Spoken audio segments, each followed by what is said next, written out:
أعوذ بالله من الشيطان الرجيم. بسم الله الرحمن الرحيم. إذا وقعت الواقعة ليس لوقعتها كاذبة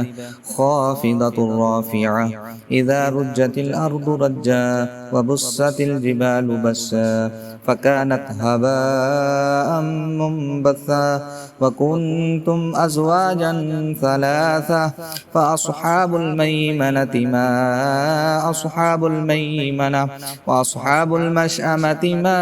أصحاب المشأمة والسابقون السابقون أولئك المقربون في جنات النعيم ثلة من الأولين وقليل من الآخرين على سرر موضونة متكئين عليها متقابلين يطوف عليهم ولدان مخلدون بأكواب وأباريق وكأس من معين لا يصدعون عنها ولا ينزفون وفاكهة مما يتخيرون ولحم طير مما يشتهون وحور عين كأمثال اللؤلؤ المكنون جزاء بما كانوا يعملون لا يسمعون فيها لغوا ولا تأثيما إلا قيلا سلاما سلاما وأصحاب اليمين ما أصحاب اليمين في سدر مخضود وطلح منضود وظل ممدود وماء مسكوب وفاكهة كثيرة لا مقطوعة ولا ممنوعة وفرش مرفوعة إنا أنشأناهن إنشاء فجعلناهن أبكارا عربا أترابا لأصحاب اليمين ثلة من الأولين وثلة من الآخرين وأصحاب الشمال ما أصحاب الشمال في سموم وحميم وظل من يحموم لا بارد ولا كريم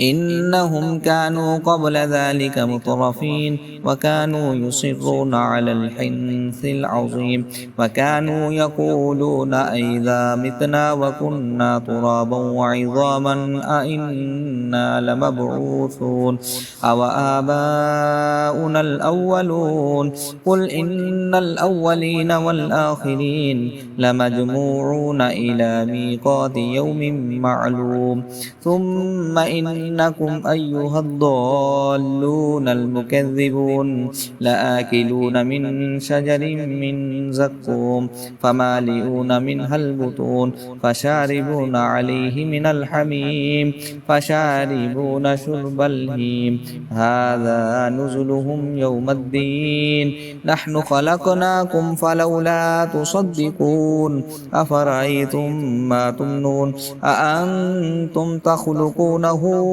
أم نحن الخالقون نحن قدرنا بينكم الموت وما نحن بمسبوقين على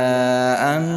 نبدل أمثالكم وننشئكم فيما لا تعلمون ولقد علمتم النشأة الأولى فلولا تذكرون أفرأيتم ما تحرسون أأنتم تزرعونه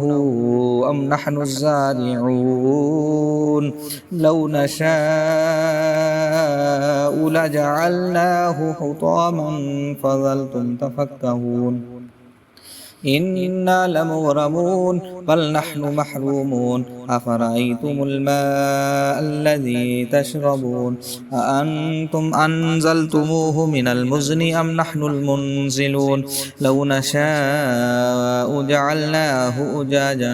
فلولا تشكرون أفرأيتم النار التي تورون أأنتم أنشأتم شجرتها أم نحن المنشئون نحن جعلناها تذكرة ومتاعا للمقوين فسبح باسم ربك العظيم فلا أقسم بمواقع النجوم وإنه لقسم لو تعلمون عظيم إنه لقرآن